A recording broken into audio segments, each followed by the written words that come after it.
Hello everyone, welcome to the HardReset channel, and today I'm going to show you how to take out the mop pad and clean it on the Narwal Freo X Plus robot vacuum and mop.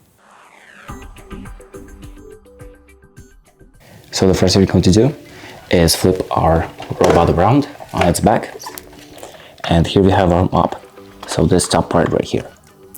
And to take it out, we're just going to pull it out easily, like this. There we go. So this is our mop pad. It's on this little plastic thing right now, but if you want to take out this part right here and clean it, what you're going to do is just peel it off.